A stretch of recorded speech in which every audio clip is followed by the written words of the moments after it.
One. Hello and welcome to the Woman's Cave Writers Class. Writers Class, right? Because y'all know sometimes interviews are so nice, but use them twice. Oh, girl, don't lie. Interviews don't have to be nice. I just want to use them twice. I'm joking. She's making a joke. Oh my goodness. There's not. I mean, there are some interviews that we have used like 4 times because obviously awesome. Different people listen to the different podcasts of ours, and so we use them again and again because we want the people not to miss the information. Exactly. Hey, I'm Jay. And I'm Winona. Good job in remembering to introduce ourselves. I guess I should remember social distance style. Right? Yes. I should remember something. I've been in this house almost a year, so I should remember something. You know what? I should remember how to sleep more, work less. I don't understand. I be sleeping all the time. I'd be like, oh, I'm about to go to sleep and then work at 2:00 in the morning. Whatever. Yeah, that's true. But anyway, we wrote literary life guides with pop poetry and here are a couple of titles. And I thought Divorce Was Bad with Other Life Lessons, and I thought Being Grown Up Was Easy. Which is both of them somewhere. Are available on audible.com. It's an audiobook, y'all. And another one is about to come out as an audiobook. If only I Were Me, a memoir in verse. Oh, okay. Mm-hmm. I was just going, and then please check out the one that was the #1 bestseller on Amazon in poetry and anthologies. And that is the only time you will ever hear us say poetry and anthology, because once you say poetry and anthology, what? So that's boring when it's done. Exactly.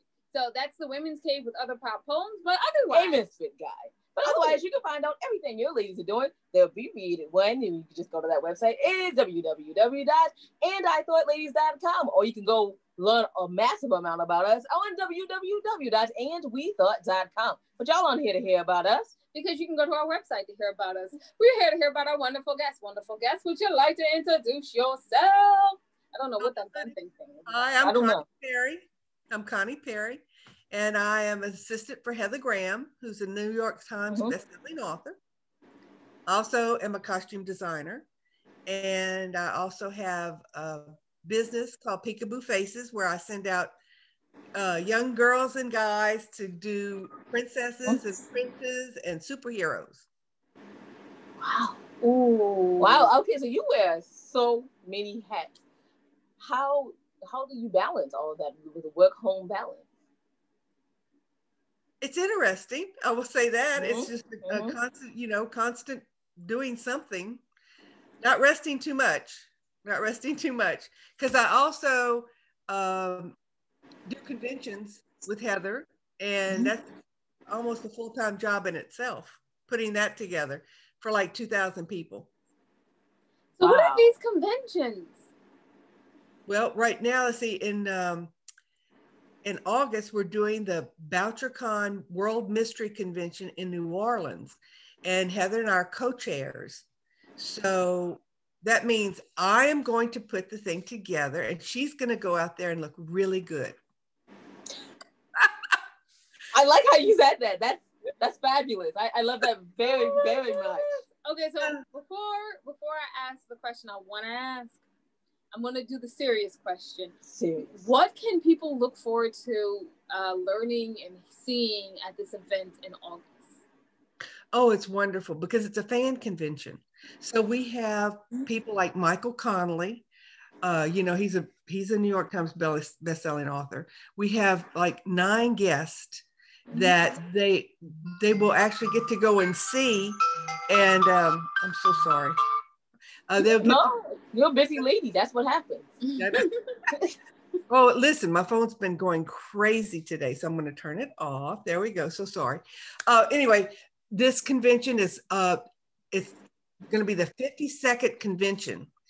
Now, last time we did it in New Orleans was in 2016, and we had close to 2,000 people.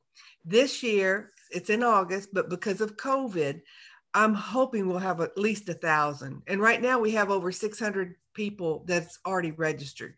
So I think we'll make it. We may go up to 1,200. But people are still kind of leery. They don't know if it's going to happen. And hopefully it will in person, because everybody wants to get out. And they'll get to meet some of their favorite authors. It's just a fun time. We're going to do a second line parade. Have y'all ever done that? No. Oh, that's fun, because you have a jazz band, and they're walking you down the streets of New Orleans. You're right down the center of the street. Everything is stopped, all the traffic. and we're going to have umbrellas for them so that they can use that during the parade. We probably won't throw beads because you can hurt somebody if you don't really know what you're doing. And these people that are going to be there are from all over the world. You know, yeah. So I don't know. I say that I don't know what's going to happen this year, but we are going to have the second line parade. So that's going to be fun. Wow, well, that sounds amazing. That sounds amazing. And I know putting on the small events that we put on, it's just a lot of work that goes behind it. And so that was going to be my silly question. Go ahead. Oh, no, go ahead. It was your silly question. So my silly question is, how many sleepless nights and how much work do you think you have ahead of you before August? It's a whole lot. The program, just doing the program is normally it's a 200-page program.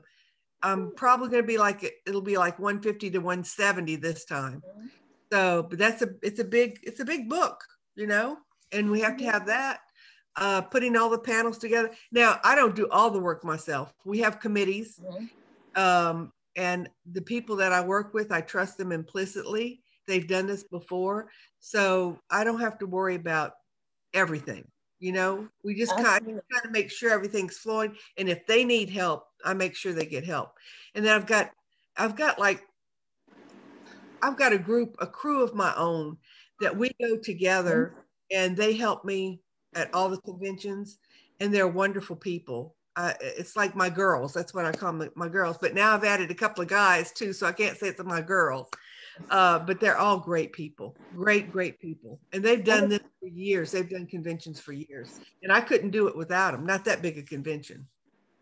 That is fabulous. And I think I have one more serious question. Because you're talking about how you delegate some of that work out. How important is it to first have a team that you trust? And second, be able to step away and let them do what they do? If you do a convention that big, it is imperative that you have people you can trust, you know that they know what they're doing, and then you can let it go. So I've learned over the years, you know, it's not my first rodeo. So I've learned over the years, when I work with somebody, if they don't come through, I don't ask them again.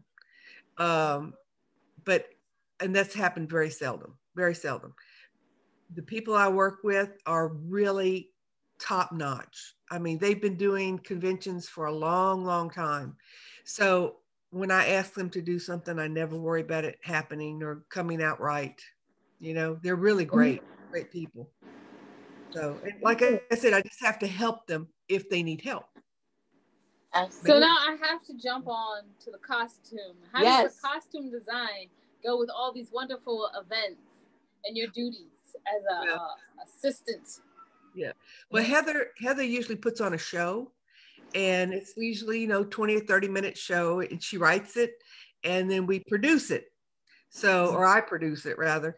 And what we do is I get all the costuming for everybody that she has in the show, and I'll get the AV set up, which is important because if you don't have good sound, forget that. And we're lucky, we have two big, huge screens on the side, so the people in the back, sitting in the back, can really see what's going on. And then we have a monitor on stage. I mean, there's a lot of things that you have to make sure that it runs right, you know, that you do. And then I also do the stage set, which last time in Dallas, it was a Western. So I had my brother help me. We made a big bar. It looked like a big balloon bar. And that was fun. And then you have to make sure that it all gets there. So I usually drive a huge truck, 25-foot truck, 26-foot truck, and drive all the stuff there and get help to unload it and then put it up. Wow, that's amazing. That's a long haul, first and foremost. And then that's a huge truck. Like, I'm just going to have to say that's a huge truck. I don't know why if I'd ever do that. One little story. And we can't tell anybody else. Don't let anybody. So all you people out there listening, do not tell anybody. So the biggest truck I've ever driven was a 27-foot truck. Okay. And this was in New Orleans. So, and every year I've always driven the truck and bring everything there that needs to be brought. Mm-hmm. And we go to a certain hotel, and it's one of the nicest hotels there. Okay. Okay. All right. Parked on the side. Now, you know, those streets are about like this. So I'm Mm-hmm. parked on the side, and we get everything out. And so I want to go, I like to get rid of the truck as soon as I can. Yeah, that's some big trucks. I get in the truck and I start to go forward, and I don't move. Yep. What? Yeah, I don't move. And I kept thinking, what's wrong? Don't tell me the truck is broken, you know? So I try to move again. I don't move. So I look out the side window. Nobody was there. So I looked out the side window again, and all of a sudden somebody's there doing like this. And I said, oh God. So I get out. They have a fire escape. The truck was so big, so tall, the fire escape. And they have these end caps on the truck. Yeah. Well, the end cap was hitting the fire escape, and I couldn't move forward. So I had to back up a little bit and go. So the cap was, bent in. Oh, no. It's the first time that I ever got insurance. Usually I have insurance. I got insurance. So when I got there, the guy saw it and he said, "Do you see that?" I said, "Yep." He said, "Well," I said, "I've got insurance. I've got the insurance." He said, "Yeah, okay." What? So he went in. He was so furious. So he comes back. He says, "All right, you can go." Well, a good thing you got that insurance. Yeah, that fire escape has a little dent. It's so funny. So every time we go by there, we see my little dent, and it's there permanently. Look at that. You made an impact in New Orleans. That's hard to say. Wow. We didn't tell the hotel that. Wow, that's amazing. Great. That's a great story. And that would be my fear about driving such a big truck. It'll be like, I know. That's how I fear about driving an SUV. Oh my goodness, it is. It's one of my, I'll be like, oh my goodness. I know one of these times I'm not gonna make it through. Okay, so where can people find out more information about your peekaboo business? Yes, and what is it? Peekaboo Faces, like we have all the princesses. That showed you some of the dresses that I've done. So we have like Belle and the Ice Princess and her sister and Sleeping Beauty and Cinderella. We have all of those. Plus we have superhero women like Wonder Woman, Catwoman, Poison. I do have Poison Ivy, but there's another. I can't remember one of them. Dadgummit. My granddaughter. That's who I made all the costumes for, and this was a while back. And she's not here anymore. She's in Tennessee because she got married. But she's 5 foot even, and she probably has like at the time she had like a 25-inch waist, and she's a little tiny. So once she left, we had to find people that would fit into those costumes, and that's not that easy. Although I do have several girls that do, but it's kind of hard. And then if I have to make more costumes, and that takes a little while to do. So, but anyway, so we send out that, and we send out guys. They do superhero. They do Batman and Captain America and Spider-Man. So where can people find out information about this business? Oh, they can go one more time. Online. Yeah, they can go online and see Peekaboo Faces. It's in Lafayette, Louisiana, or they can also go to Acadiana Princesses, because that was what we had started out as, and we ended up doing Peekaboo Faces. So we do them. It's both. It's the same thing.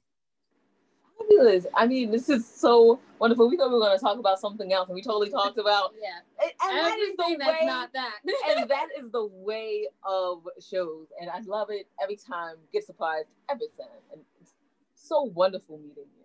It is. Jay, do you want to wrap us up? Sure, absolutely. Please check out our guest at www.peekaboofaces.com, and you can find out more about what she does and her lovely costumes. Oh my word, they're so beautiful. By the time when you see them, you're gonna want one of your own. Absolutely, you're gonna just order it right on up. You need to. All right, so you can find out everything your ladies are doing, the abbreviated one at www.andithoughladies.com, or the really in-depth one at www.andwethought.com. While you're there, they'll take a moment, go down to the ladies, go to the ladies tab, see the charities that we probably support, and you can support them too. And then if you go back to the homepage on there, you can go to the Ladies Tale podcast and hear professional actors read Winona's script and listen to the wonderful interviews that we did with so many wonderful people. Wonderful. I don't know. I wasn't speaking today. You didn't know that there's a V in wonderful? I didn't know. Well, next time I'll use it. I'll use it in Scrabble and maybe I'll win, right? So, just remember, y'all, that wisdom is all around you and you're open to finding it and accepting it. So peace and love, you guys, from Winona and Jade. Bye-bye. Oh, yeah. Thanks for listening.